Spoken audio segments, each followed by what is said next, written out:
And welcome back to our community. Joining us now, we have Nancy Job and Patricia Hill, both from Job and Family Services. Good morning to both of you. Good morning. And all right, let me see here. Nancy, you are Program Director for Adoptive and Adoption and Family Resources. Tell us, what does that mean?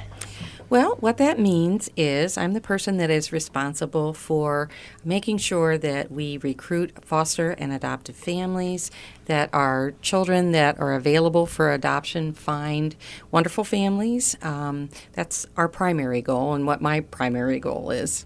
And Patricia, you're an adoption supervisor. What does that mean? So I supervise the adoption staff, and my staff handles all the adoption cases for the children that are in permanent custody of the agency.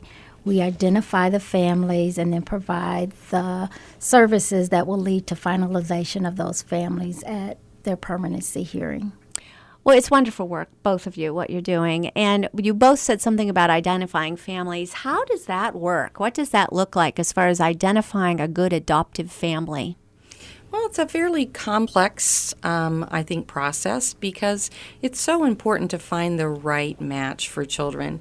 You know, we have children from birth to 17, almost 18 years old in our permanent custody, and they have all kinds of different needs, and they are talented and gifted, and, you know, they have all these things going on for them, just like your kids and my kids and everybody else's kids.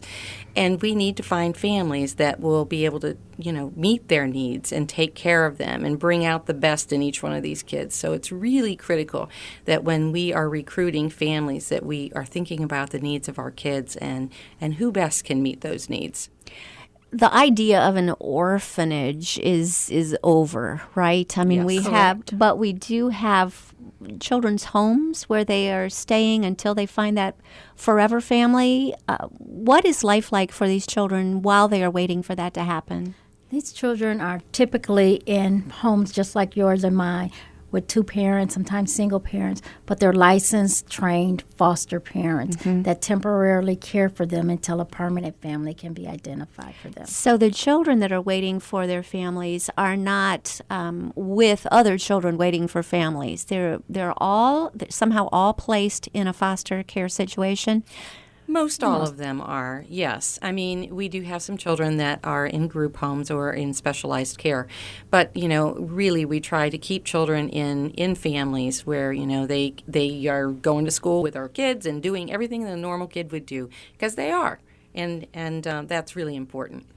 I will ask you the same question I asked our previous guest. Do you find that families fostering a child, then everything just really clicks and they can't imagine life without them and they become the adoptive family? Yes, that happens. I don't know, probably 70% of the time. It is a pretty high number of foster families that lead to adoptive, becoming the adoptive family for that child. And it's really the best case scenario. I mean, clearly our initial goal is reunification with the biological family. That's primary. But when that can't happen, it's always best that kids don't have to move very often, so that when we make those initial placements, we are thinking about the future. If this isn't going to happen, if we aren't able to reunify with the birth family or relatives or kin, then, is this the family that could meet this child's needs on into the future and be their adoptive family? Just thinking about just the enormity of being a regular parent and what your child growing up, the influence that you have on a child growing up, just that in itself is enough. But can we say enough about these people who change the lives of children? It's a tough job. It's a tough job, and we really need to make sure that we honor them, and we do that, during the year also, during Foster Parent Month. What do you find? Is there anything that holds someone back? What are the myths that you need to dispel? Oh, well, I think there's quite a few of those, and Pat, you chime in with me, but I think sometimes people think that they have to be a two-parent family, or that they have to own their own home, or, that they have to be perfect in some way. And, none of us are perfect, and we need families in all different kinds of structures. And And you don't need to own your own home. You just need to have a good income that will meet your needs, so that if we add a child to your home, it's not going to be, putting a burden onto your family.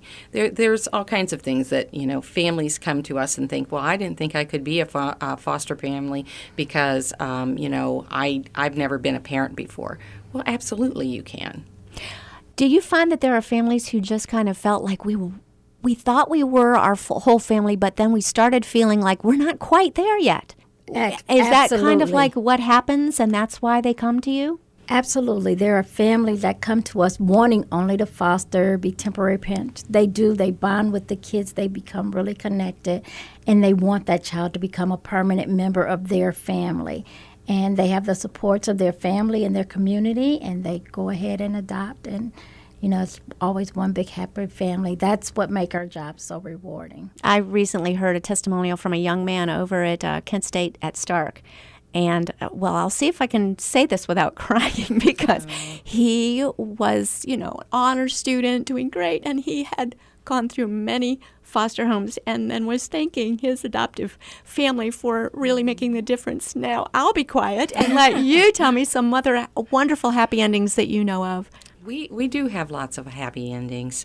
And, right now, I'll tell you, we have about 7 or 8 young men and women that are almost 18 years old that are on adoptive status. That means that a family is committing to them, because I think sometimes kids think that, I'm too old to be adopted. Well, that's not true. We look for adoptive families for our kids till the bitter end. I mean, because everybody needs a family, on not just, until you're 18, but for the rest of your life. Somebody that's going to be the grandparents to your children. Somebody who's going to be the home you come to at, at college, or the person that picks you up when you lose your first job, and all of those things that are so critical to us for the rest of our lives.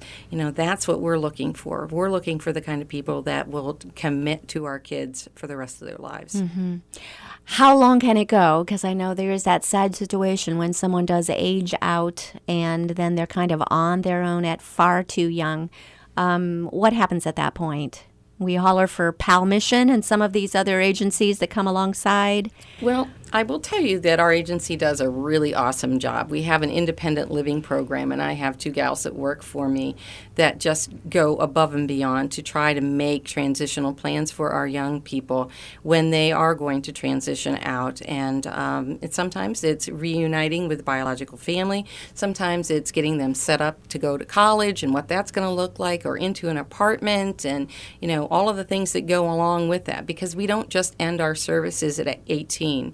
They may not be in our custody, but we continue to work with our kids on into their early 20s to make sure that they're, being successful, and that there is some kind of safety net for them. Mm-hmm. Unfortunately, there are those horror stories that are out there, and I think those are the things that make people afraid to step up and do this thing that they know they would love to do, but they are afraid of hearing that, what about later on in life, my child disowns me, goes off with his birth parents, and I never see them again. That I know of a situation where the family was devastated by that happening. You find out about maybe some physical danger that their birth children have been put in because of the adoptive child acting out on some anger issues.